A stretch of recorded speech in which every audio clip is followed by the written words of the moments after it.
My name is Grace Preston. I'm 33 years old. Last December, my father looked me in the eye at a private dinner in Manhattan and told 40 people I was a nobody. He's a CEO. He runs a mid-size investment firm on Park Avenue, the kind of place where men in navy suits shake hands over bottles of wine that cost more than my first month's rent. He's used to being the most important person in every room. What he didn't realize, what nobody at that table realized, was that the man sitting 3 seats away from him had just wired my company its $9th billion transaction. And he was about to stand up. But I'm getting ahead of myself. Before I tell you what happened at that dinner, please take a moment to like and subscribe. Drop a comment. Tell me where you're watching from and what time it is there. I love reading those. Now, let me take you back 7 years, to the Thanksgiving dinner where my father said the 6 words that changed everything. Actually, no. Before Thanksgiving, you need to see where I am now, just so the rest makes sense. I live in a 1-bedroom apartment in Brooklyn Heights. No doorman. No view. The radiator clanks at 4 a.m. and I've learned to sleep through it. I keep 3 plants on the windowsill. A fern, a pothos, and something I bought at a bodega that refuses to die. That's my luxury. I wake up at 5:15 every morning. By 5:45, I'm at my office in Tribeca. It's a clean space, glass walls, 23 employees. No art on the walls except a whiteboard covered in equations that look like nonsense to most people and look like money to me. The company is called Viridian Capital. We run a quantitative hedge fund, artificial intelligence, machine learning, algorithmic trading. If those words mean nothing to you, here's the simple version. We built software that reads the market faster and smarter than any human team on Wall Street. Last quarter, our algorithms outperformed every major index by 11%. Assets under management, $14 billion. I don't do interviews. I don't do panels. I don't post on social media. My algorithm speaks for itself. Most people in finance know Viridian. Almost no one knows my face. And my father, Richard Preston, CEO of Preston Capital Partners? I haven't spoken to him in 7 years. No fight, no dramatic exit. Just silence. The kind that settles in when someone tells you who they are and you finally believe them. That was fine with me. All of it. Until a cream-colored envelope showed up on my desk on a Tuesday in November. My parents divorced when I was 13. My mother, Eleanor Walsh, taught 10th grade English at a public high school in Bridgeport, Connecticut. My father ran numbers. She ran sentences. They met at a fundraiser in 1988 and married 3 months later, which should tell you everything about how Richard Preston makes decisions. Fast, confident, and without asking anybody else's opinion. For 13 years, it worked. Then it didn't. The details don't matter much. What matters is this. My father moved to Greenwich. He paid $2,200 a month in child support, the exact legal minimum for his income bracket. He bought a 6-bedroom colonial with a heated pool, and he sent my mother a check that covered groceries and half the electric bill. 18 months after the divorce, he married Caroline. She brought a 7-year-old son named Derek from her first marriage. She also brought a talent for decoration, a membership to the Greenwich Country Club, and an opinion about everything. I still visited. 2 weekends a month, like the custody agreement said. But every time I walked into that house, something had shifted. First it was my bedroom. Caroline turned it into a home gym. Then it was the photos. My school pictures came off the hallway wall. Derek's baseball trophies went up. My mother never said a bad word about any of it.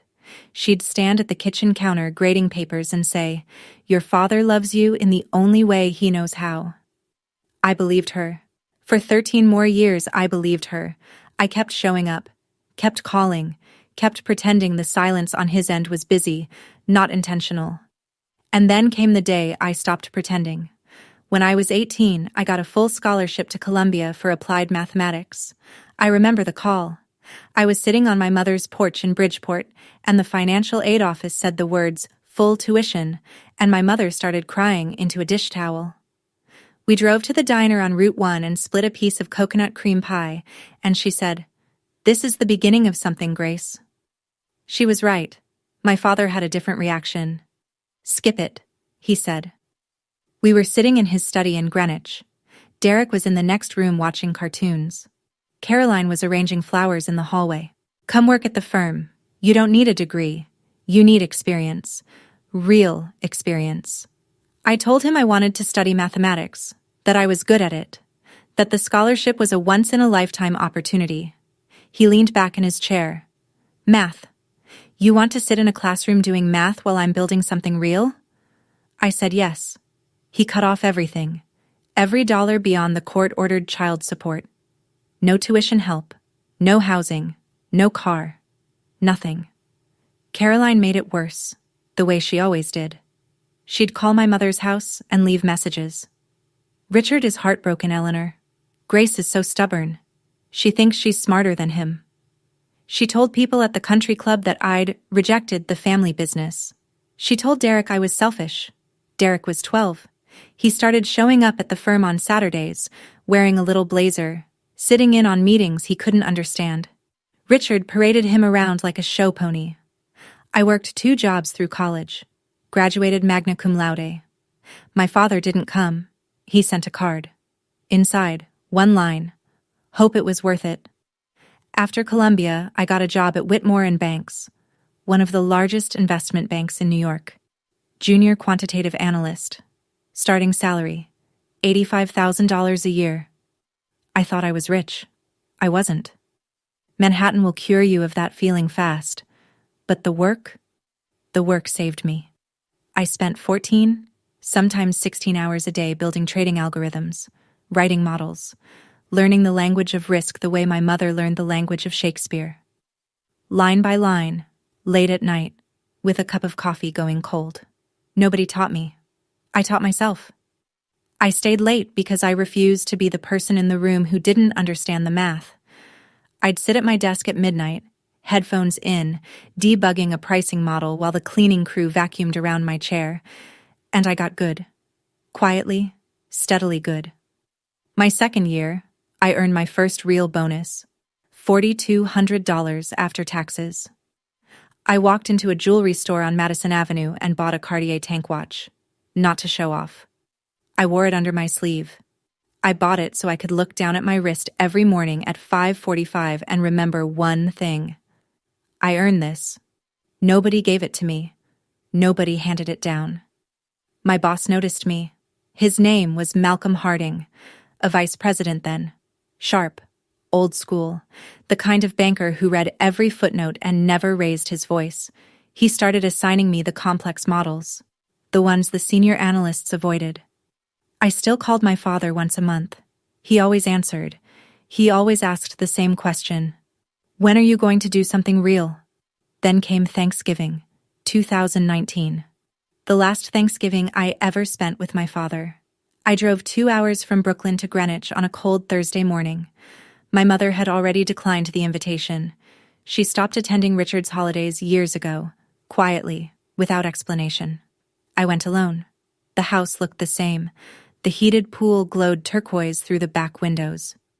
Caroline had set the table for 14, family plus 4 of Richard's business partners and their wives. Crystal glasses, cloth napkins, a centerpiece that probably cost more than my rent. Derek was 20, home from Dartmouth. He wore a cashmere sweater and talked loudly about an internship at Goldman that Caroline had arranged through a friend. He hadn't earned it.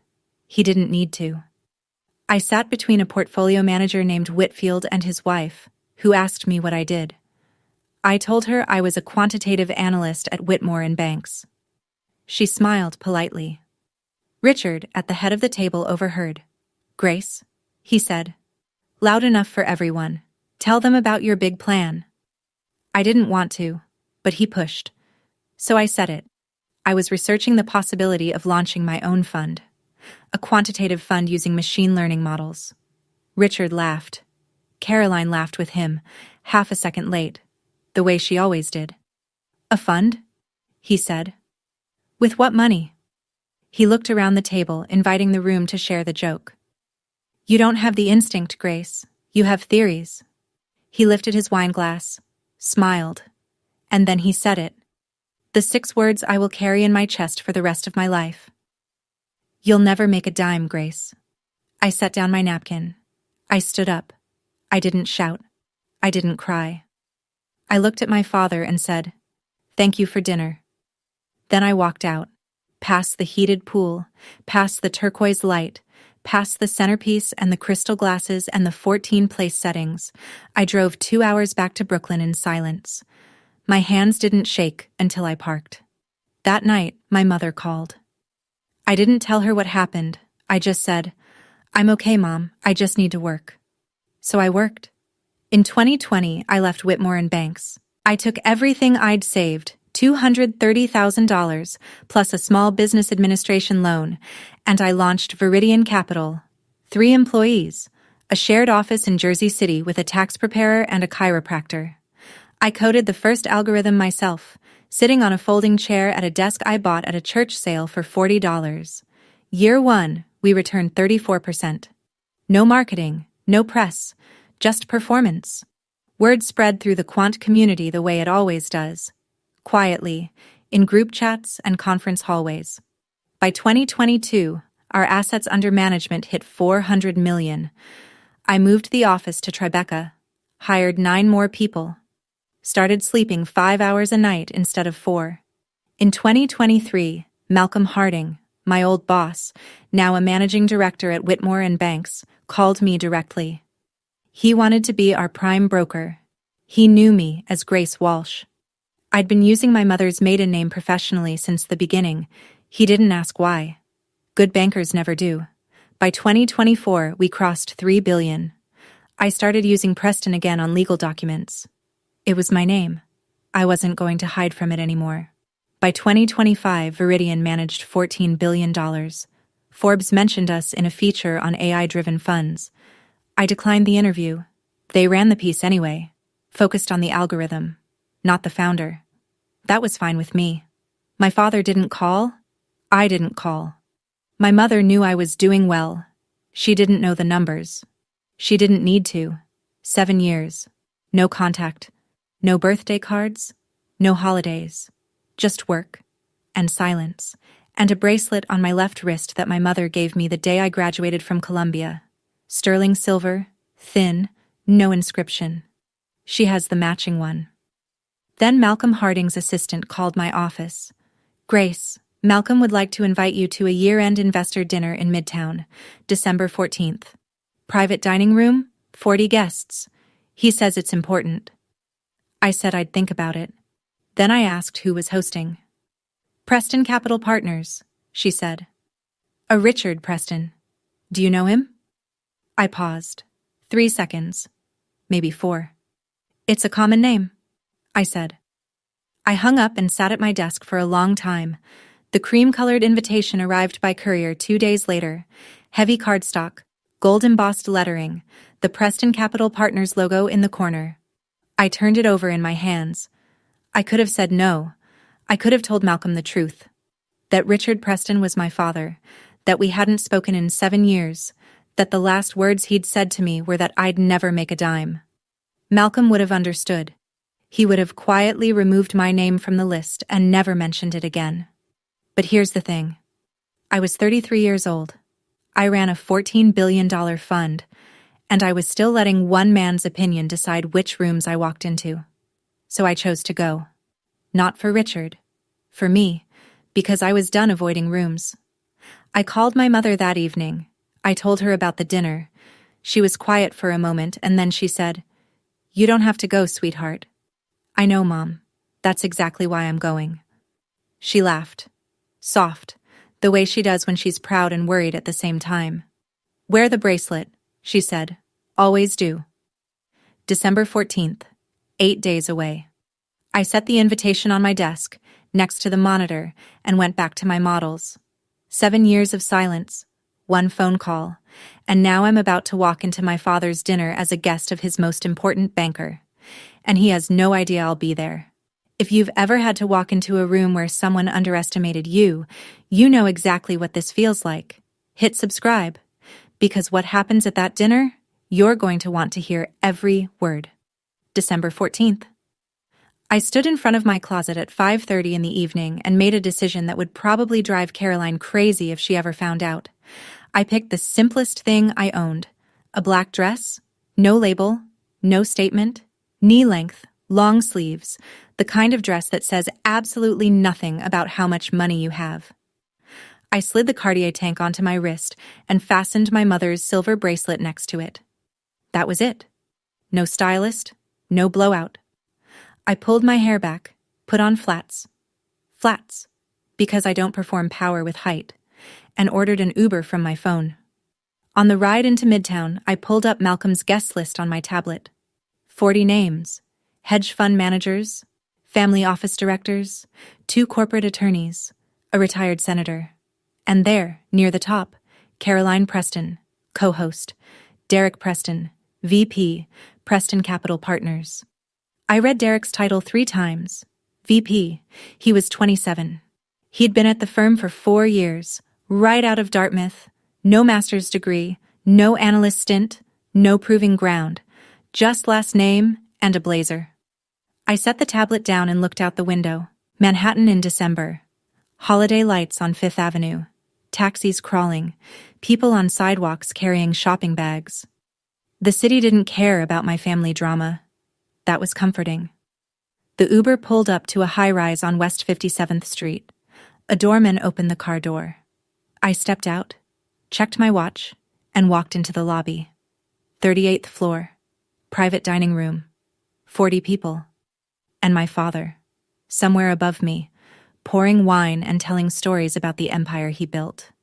I pressed the elevator button. The elevator opened directly into the dining room. Floor-to-ceiling glass. Central Park stretched out below like a dark quilt stitched with streetlights. Candles flickered on every table. 8 round tables, 5 seats each, white tablecloths, heavy silverware.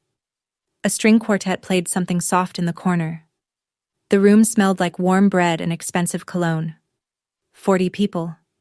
Maybe 45. All of them standing, holding champagne flutes, laughing the way rich people laugh at parties. Not because something is funny, but because laughing is what you do while you wait for the real conversation to start. I saw him immediately. Richard Preston stood at the far end of the room, near the windows. Silver hair now, trimmed short. Navy suit, gold cufflinks with his initials, RP, engraved in serif font. He held a glass of red wine in his left hand and gestured broadly with his right, telling a story to a cluster of men who nodded at all the right moments. Caroline was beside him. Red dress, statement necklace. She moved between groups like a cruise director, touching elbows, tilting her head, smiling with all her teeth. Professional hostess? She'd been rehearsing this role for 20 years. And Derek. He stood at the bar in the corner, drink in hand, laughing too loud at something nobody else found funny. His suit jacket pulled tight across his shoulders. He looked like a kid wearing his father's clothes. None of them had seen me yet. I stood near the elevator, took a glass of water from a passing tray. Water, not champagne. And watched. Richard raised his wine glass. Chateau Margaux. He always ordered the same bottle at important dinners. He clinked it against someone's flute and said, loud enough to carry. To another year of building something that lasts. Everyone drank. I didn't. Malcolm found me before I'd finished my water. He crossed the room with that long, unhurried stride of his, 6'2", gray at the temples, reading glasses hooked on his breast pocket. Malcolm Harding always looked like he had just finished reading something important and was about to start reading something more important. He shook my hand with both of his. Grace, glad you made it. He smiled. Come, there are some people I want you to meet. He walked me through the room, introduced me to a family office director from Boston, a hedge fund manager from Connecticut, a woman who ran a private equity firm out of San Francisco. Malcolm was discreet. He didn't mention Viridian's AUM in front of other guests. He just said, Grace runs one of the sharpest quant funds I've ever worked with. They nodded. They were interested. They handed me cards. At one point, the hedge fund manager from Connecticut tilted his head. Preston, he said. Like, the Preston? Richard Preston? Are you related? I took a sip of water. It's a common name. He accepted that.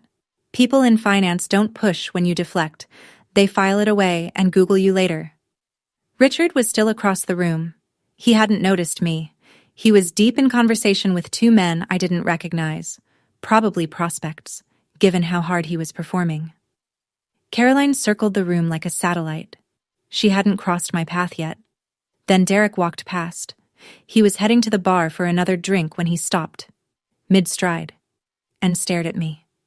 3 full seconds. His mouth opened slightly, his eyes narrowed. And then he kept walking, like he couldn't quite place the face but knew it from somewhere. My hand found the silver bracelet. I turned it once around my wrist. Caroline spotted me 6 minutes later. She was making her rounds, touching a shoulder here, offering a compliment there, when she turned and froze, just for a moment. Then the smile came back, bigger this time, sharper. Grace!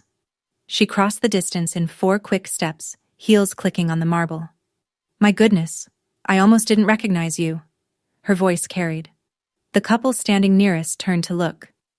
Everyone, Caroline said, placing a hand on my arm, a gesture that looked warm and felt like a leash. This is Grace, Richard's daughter from his first marriage. She's been away for a while. Away.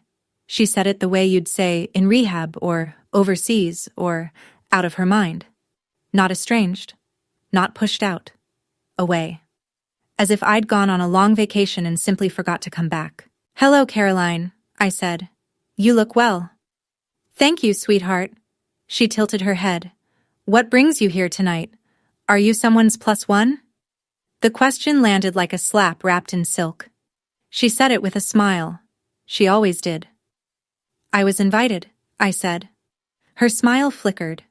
She looked at the invitation I'd set on the cocktail table beside me. Cream cardstock, gold embossed, my name printed clearly under the words RSVP confirmed. Her eyes stayed on it 1 beat too long. Well, she said. How nice. She excused herself with a squeeze of my arm that left a white mark on my skin. I watched her walk directly to Richard. She leaned into his ear, whispered something. I couldn't hear the words, but I didn't need to. His jaw tightened. He set down his wine glass, and for the first time in 7 years, my father looked across a room and saw me standing in it. He came to me. Of course he did. Richard Preston doesn't get summoned. He arrives. He crossed the room slowly, buttoning his jacket as he walked. A habit I'd forgotten about. That small gesture of composure he used before every meeting. Caroline stayed behind, watching from the bar like a coach on the sideline. Grace. He stopped 3 feet away, smiled. It was the professional smile, the one he used for clients, not the one he used to use when I was 10 and brought home a math test with a perfect score. That smile was gone. What a surprise. Hello, Dad. I didn't realize you knew anyone here. He said it lightly, casually, the way you'd say it to a stranger who wandered into a private party. I know a few people. He nodded slowly. His eyes moved over my dress, my shoes, my watch. He was appraising me the way he appraised a balance sheet. Fast, clinical, looking for the bottom line. Whatever number he arrived at, it wasn't impressive enough to change his expression. We should talk, he said, dropping his voice. Not here. Come to my office next week. His office, his schedule, his terms. That was Richard. Every conversation was a negotiation, and he always picked the venue. I'm here now, I said. If you'd like to talk, we can talk tonight. His jaw shifted. He wasn't used to hearing no from anyone, let alone from me. Before he could respond, Derek appeared at his shoulder. He'd figured it out. The face he couldn't place at the bar had clicked into place. Wait, Grace? He looked at Richard. You actually came? Hello, Derek. Derek turned to his father. Dad, did you invite her? Richard's answer was quiet, flat, a single word. No. He said it like it was an answer to more than just the question. A server rang a small bell and the room began to settle into seats. I found my place card at table 1, the main table, 10 seats, right at the center of the room. Malcolm had arranged the seating. He'd put me 4 chairs from Richard, with a clear sightline across the white tablecloth.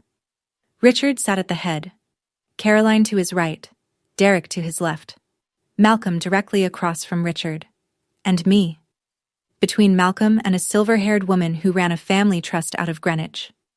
As I pulled out my chair, I noticed a small leather-bound booklet on each plate. The evening's program. I opened it while the servers poured water. Page 1, Welcome Remarks from Richard Preston. Page 2, a timeline of Preston Capital's 30-year history, heavy on nostalgia, light on recent performance. Page 3 stopped me. Featured remarks, Malcolm Harding, Managing Director, Whitmore and Banks. And below that, in smaller type, Credit Facility Review, Preston Capital Partners. I read it twice. Then I understood. This dinner wasn't a celebration. It was an audition. Richard was performing for Malcolm. The wine, the venue, the string quartet. All of it was designed to impress the one man in the room who held the keys to Preston Capital's credit line. And that man, Malcolm Harding, was my prime broker. Viridian's brokerage fees alone generated more annual revenue for Whitmore and Banks than Preston Capital's entire relationship. $14 billion in assets, flowing through Malcolm's desk, managed by the woman sitting 4 chairs from Richard Preston. I closed the booklet, set it on the table beside my water glass, and I sat very still. My father needed Malcolm. Malcolm needed me. And nobody in this room, except me, knew both halves of that equation. The first course arrived. Oysters on crushed ice with mignonette. The room settled into the rhythm of a formal dinner. Silverware clinking, voices dropping, small talk filling the spaces between bites. Richard took command of table 1 immediately. He leaned back in his chair, Chateau Margaux in hand, and told the story he always told. How he started Preston Capital with $200,000 and a folding table. How he built it into a firm managing hundreds of millions. How Wall Street laughed at him in the beginning. He was good at this. Charming. Rehearsed. He paused at the right moments. Made eye contact with Malcolm when he talked about risk. Made eye contact with the Greenwich woman when he talked about trust. He never once looked at me. Caroline played her part. She nodded. She laughed. She touched Richard's arm at the dramatic beats like a stage manager signaling applause.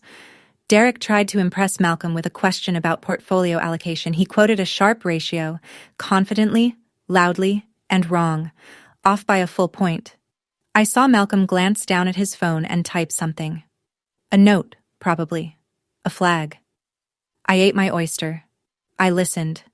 I said nothing. The silver-haired woman beside me leaned over. "You're very quiet," she said. "I'm a good listener." She smiled. "In this room, that makes you rare." She was right. The table was full of people performing. Richard performing for Malcolm.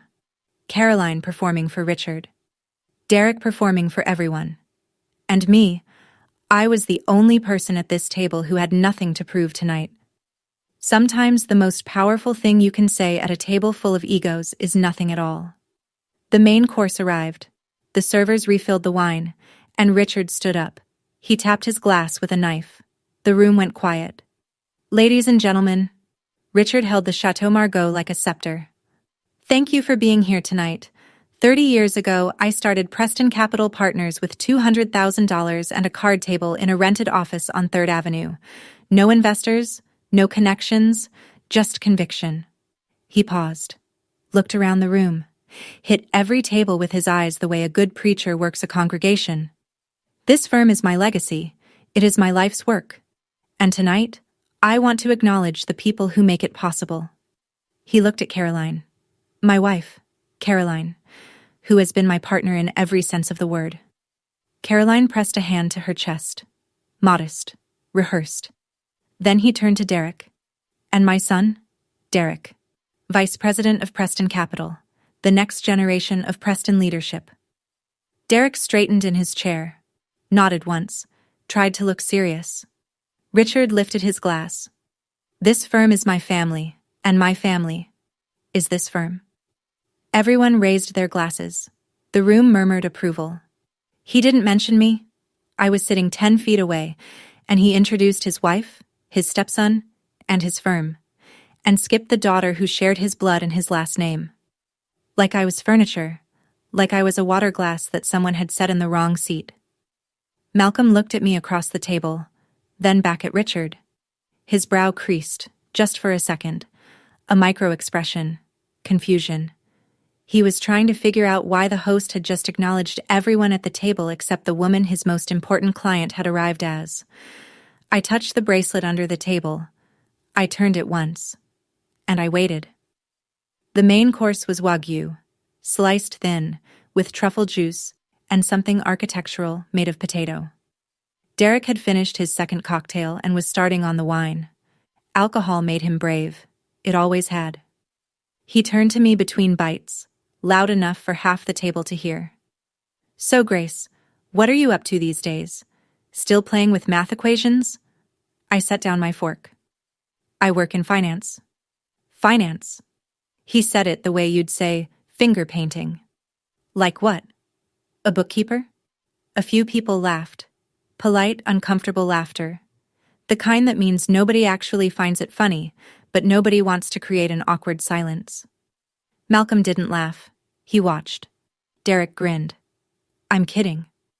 But seriously, it's gotta be rough out there for someone starting from scratch. No connections, no backing. Dad always said you'd figure it out eventually. Eventually is a long time, I said. I found a shorter path. The subtext went over his head. He turned back to his wine. But Caroline caught it. She looked at me with narrowed eyes, the way a cat looks at a bird that just learned to fly. Grace always was independent, she said to the Greenwich woman beside me, loud enough for the table. A little too independent, if you ask me. Some people they pull away from family, and then they wonder why nobody reaches out. She smiled when she said it. The practiced, pleasant smile of a woman who has spent 2 decades rewriting history in real time. I looked at Malcolm. He had set down his fork. His head tilted slightly, the way he did during quarterly reviews when he was recalculating a position. He was paying attention now. Very close attention. Dessert arrived. A dark chocolate tart with gold leaf. Caroline chose this moment, as the servers placed the plates and refilled the coffee, to make her move. She turned to the couple across the table, a portfolio manager and his wife, and said with perfect warmth, "You know, we tried so hard to include Grace over the years. Holidays, birthdays, we always left the door open. But some people just aren't built for family. They'd rather go off and do their own thing." She said it like it was sad, like she was the disappointed mother, arms open, heart broken, waiting for the prodigal daughter who never returned. She shook her head with just the right amount of wistfulness. Then she turned to me. Full eye contact. The smile stayed, but the eyes didn't match. "This table is for people who built something, Grace. What exactly have you built?" The question hung in the air like a held breath. 3 people at the table stopped chewing.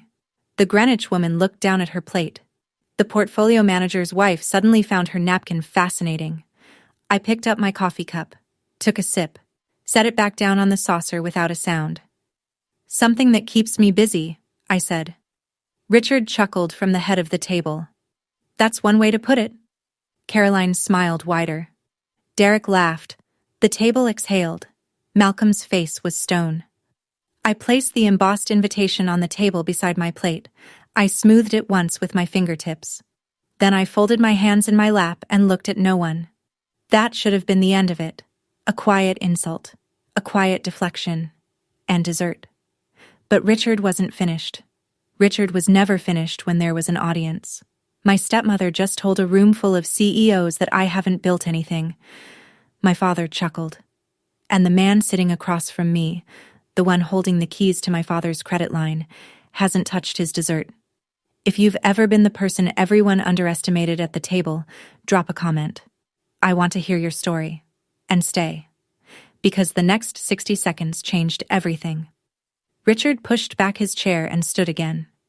He had that look, the half smile, the loose shoulders, the confidence of a man who has never been corrected in a room he's paying for. He held his wine glass like a prop. You know what I tell young people? He looked around the room, making sure every table was listening. This was his stage, his annual performance. Don't chase fantasies. Don't waste years on degrees when you could be building. Don't sit in a classroom doing equations when there's real work to be done. He paused. Let it land. Then he turned to me. My daughter. He gestured with the wine glass. Grace here. She chose theory over practice. She wanted to sit in a library and study algorithms instead of joining the family business. And look where that got her. I looked at him. Where did it get me, Dad? He laughed. Not a mean laugh. Worse. A pitying laugh. The kind of laugh that says, I love you, but you're a disappointment. And everyone here can see it. Grace, I love you, but let's be honest. He looked at my dress, my flats, the absence of any visible luxury. 7 years and you still can't afford a decent dress. A few people at the table shifted uncomfortably. He didn't notice. You'll never make a dime chasing algorithms. I told you that 7 years ago.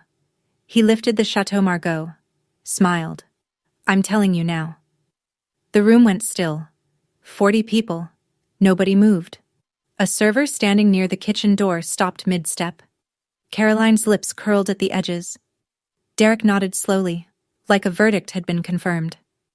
And Malcolm Harding. Malcolm, who had sat quietly through the toast, through Derek's jabs, through Caroline's performance, set his napkin on the table.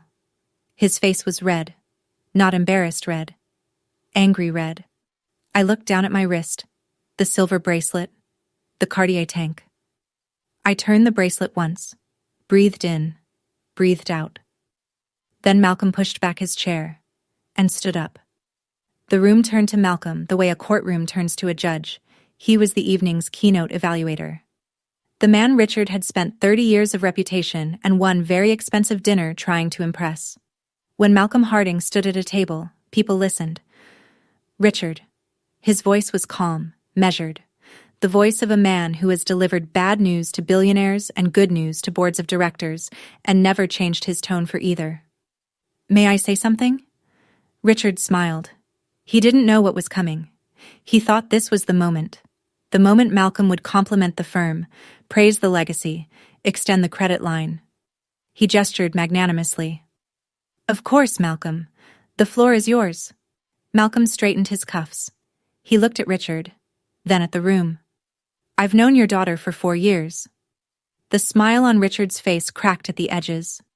You know Grace? Professionally. Malcolm nodded. Very well, actually. Caroline leaned forward. Her hand found Richard's arm under the table. Derek set down his wine glass and sat very still. And I need to correct something you just said. The silence deepened. I could hear the string quartet had stopped playing. Somewhere behind the kitchen door, a plate clinked against a counter. The candle nearest to me flickered and steadied. 40 people. 10 at our table. All of them watching Malcolm Harding, managing director of Whitmore and Banks, prepare to contradict the host of the evening in front of every person who mattered in Richard Preston's professional life. Malcolm didn't rush. He didn't raise his voice. He simply turned to face the room, the way he'd faced 1,000 conference rooms, and spoke clearly. Correction. One word. And I knew everything was about to change. Malcolm looked at Richard and spoke the way he spoke during quarterly earnings calls, with data, precision, and zero emotion. Ms. Preston, your daughter, is the founder and CEO of Viridian Capital. Richard blinked. Viridian. He knew the name. Everyone at this table knew the name. Viridian was legendary in the quant world, the fund that had outperformed every index for 5 consecutive years using AI-driven models that nobody outside the firm fully understood. It was the fund people whispered about at conferences and mentioned in investor letters as the benchmark they couldn't beat. Richard just didn't know who ran it. Viridian manages $14 billion in assets under management, Malcolm continued. His voice carried across every table. The room was perfectly still. Last quarter alone, Grace's algorithms outperformed every major index by 11%. He paused. Let the number settle. And as of last Friday's independent valuation, Malcolm looked at me. A small nod, almost imperceptible. An acknowledgement between professionals. Ms. Preston crossed billionaire status. Personal net worth. Silence. Not the polite kind. Not the kind where people are waiting to clap.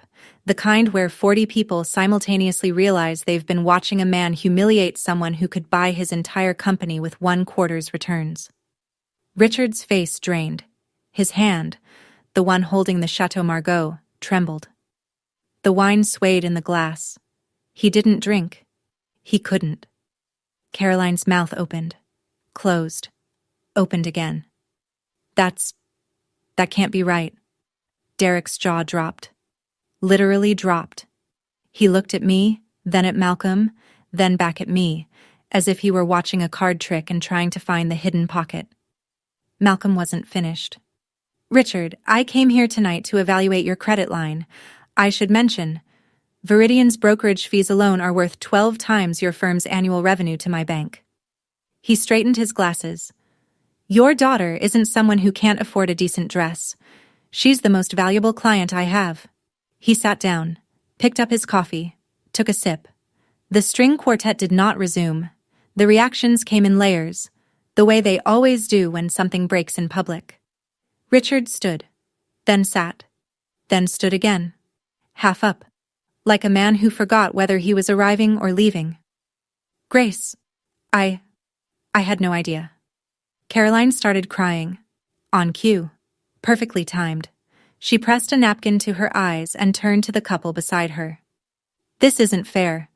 Richard built this firm from nothing. From nothing. And now his own daughter comes here to humiliate him. She was rewriting the story in real time. She was good at it. She'd had 20 years of practice. Derek went the other direction. His face flushed dark. He slammed his palm on the table, the glasses rattled, and pointed at me. So what? So she got lucky with some algorithm. That doesn't make her family. His voice cracked. She left. She abandoned us. I'm the one who stayed. I'm the one who was here every day while she was off doing whatever she was doing. Derek. My voice was steady. I looked at him the way you look at a spreadsheet with a bad formula. I didn't leave. I turned to Caroline, whose tears had already begun to dry. Your mother helped lock the door. The table went quiet again. The couple beside Caroline looked at her, then at Richard, then at the napkin she'd been crying into, which she was now twisting in her hands like a rope. Richard's voice came out hoarse, stripped. Grace, can we talk? Privately? He said privately. But every word he'd spoken tonight had been public. The toast, the jokes, the 6 words about dimes. He'd chosen an audience for all of it. So why should my answer be any different? I stood up. I didn't raise my voice. I didn't need to. When a room is already silent, a whisper carries like a shout. Dad. I looked at him. Really looked. At the silver hair and the monogrammed cufflinks, and the glass of Chateau Margaux he hadn't been able to drink since Malcolm sat down. I didn't come here tonight to embarrass you. I came because Malcolm invited me to a business dinner. I didn't know it was yours until I saw the program. Richard opened his mouth. I continued. You asked me 7 years ago what I was building. Tonight, you have your answer. I kept my voice even, the way I keep it during investor calls. Clear, factual, stripped of performance. But I want to be clear about something. I didn't build Viridian because of what you said to me at Thanksgiving. I built it because I'm good at what I do. Your opinion of me, then or now, never factored into my spreadsheet. His eyes were wet. Caroline had stopped crying. Derek had stopped shouting. The room was holding its breath. I'm not here to save your firm, I said. I'm not here to punish you. I'm here because I earned a seat at this table. Just like everyone else. Grace, please. His voice broke on my name. Let me. You had 7 years, Dad. I picked up my clutch from the back of the chair. 7 Christmases, 7 birthdays. You didn't call. You didn't write. You chose silence. I looked at him.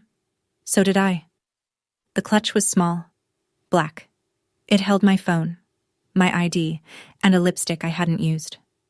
I held it at my side and said the last thing I would ever say to my father in that room. I looked my father in the eye. I didn't leave, Dad. You locked the door. He flinched.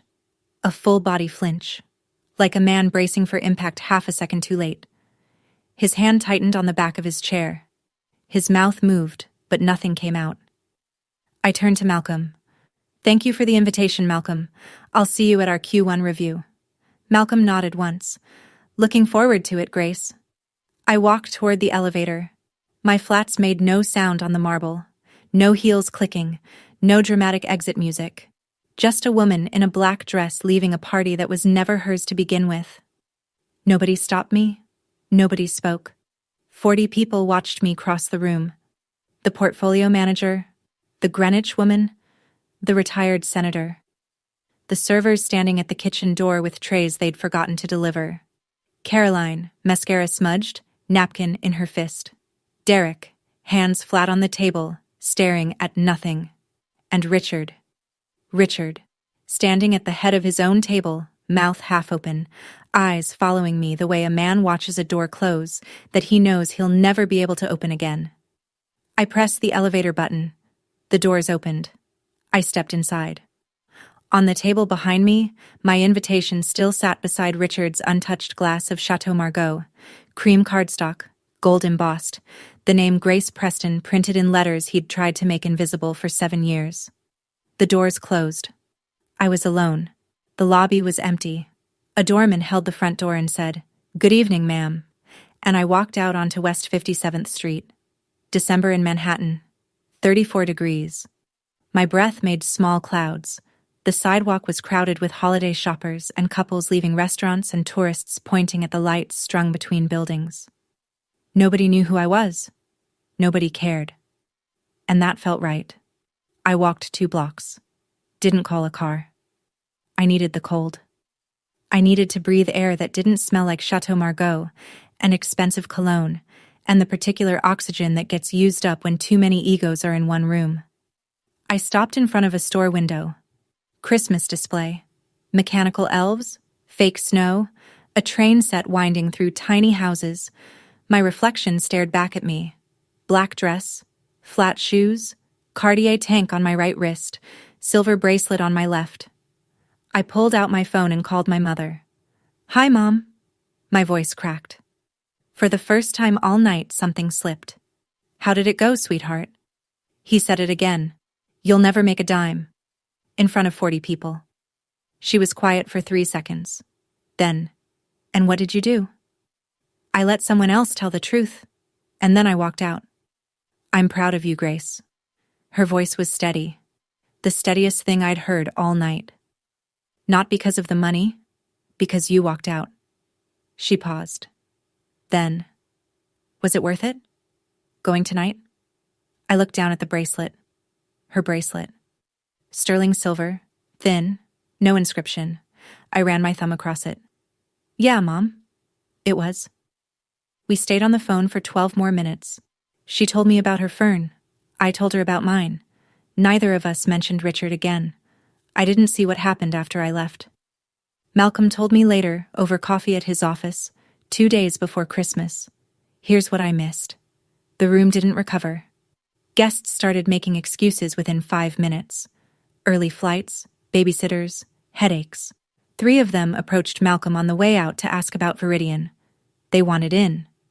They handed him cards and said things like, "If she's taking outside capital, we'd love a conversation." Richard tried to save the evening. He stood at the head of the table and said, "She's my daughter. Of course she learned from the best." His voice was too loud. His smile was too wide. The people still left in the room looked at him the way you look at a man trying to take credit for a sunrise. Caroline was worse. She grabbed Malcolm's arm near the elevator. "Malcolm, please. Richard didn't mean what he said. He's a good father. He's under a lot of pressure." Malcolm removed her hand gently. Mrs. Preston, I know exactly what Richard meant. I was sitting right there. Derek ran to the elevator lobby. He pressed the button 6 times. The car was already in the lobby. I was already outside. He stood there, jacket off, tie loosened, staring at the closed steel doors. By Monday morning, Whitmore and Banks called Preston Capital's CFO. The credit line, the one Richard had spent 30 years building trust for and one very expensive dinner trying to preserve, was placed under 90-day review. Richard called Viridian's main office that afternoon. He'd looked up the number, got the general voicemail. Grace, it's your father. Call me. I listened to the message in my office. Then I deleted it. He called 4 more times that week. I didn't answer any of them. The weeks after the dinner were quiet for me and loud for everyone else. Preston Capital's credit line entered formal 90-day review. Not because I asked, not because Malcolm was punishing Richard on my behalf. It was independent. Standard protocol when a fund's AUM drops 40% in 18 months. The dinner just made Malcolm pay closer attention to numbers he'd been willing to overlook.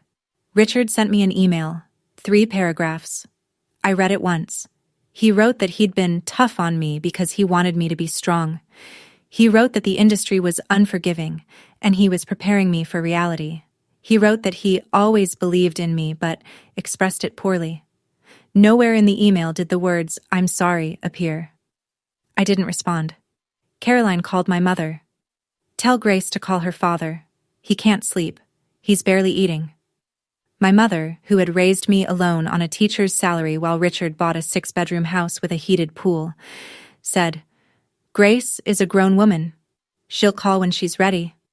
Derek posted on LinkedIn a photo of himself at his desk, sleeves rolled up, with the caption, Excited about the next chapter at Preston Capital Partners.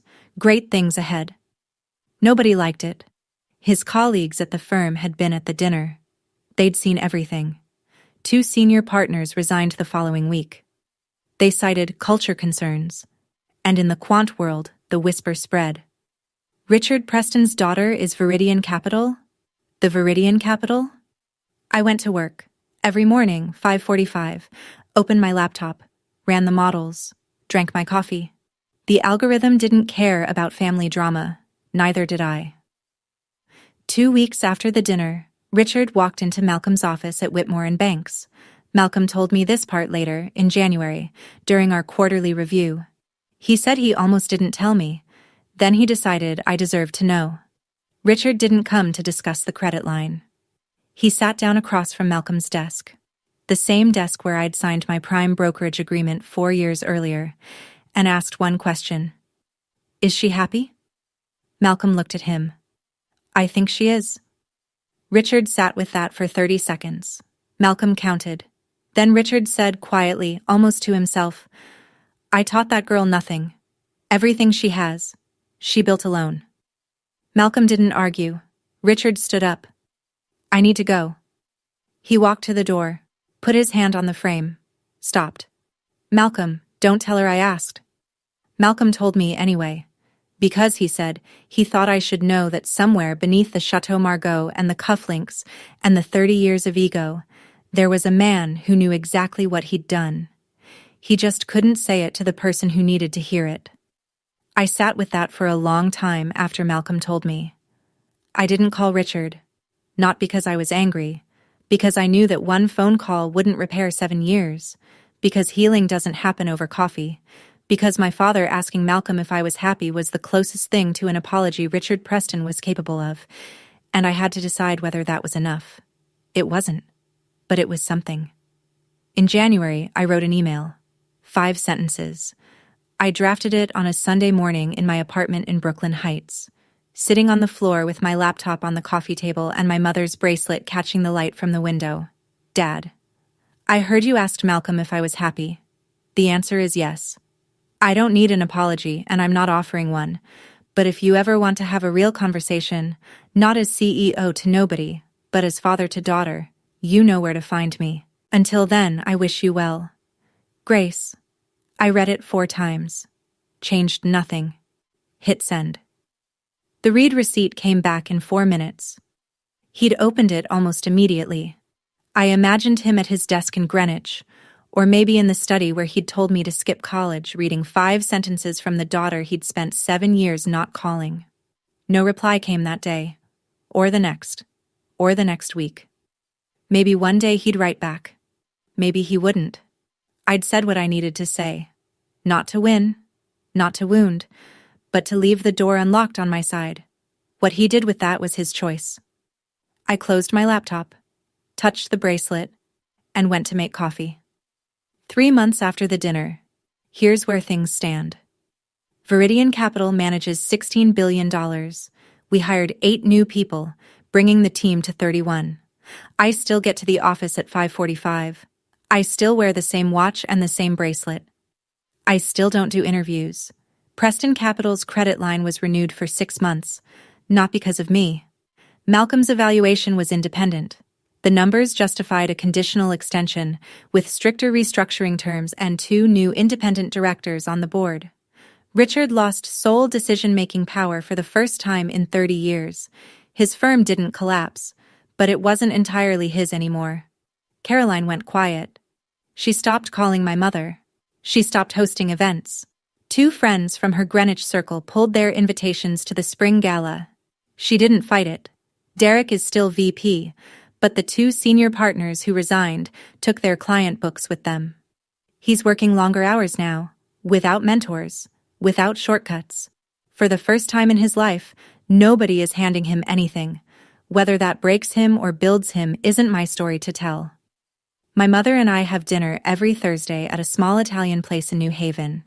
She orders the same thing: rigatoni with red sauce and a glass of house white.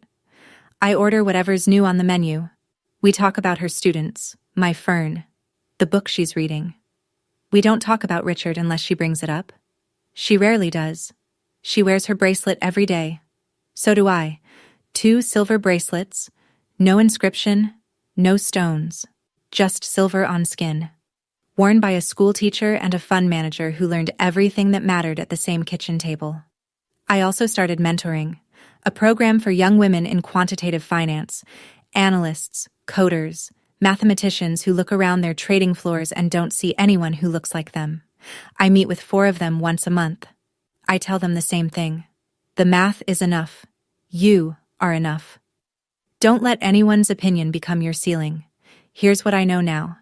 The people who tell you you'll never make it aren't predicting your future. They're confessing their fear that you will. And when you do, you don't owe them a victory speech.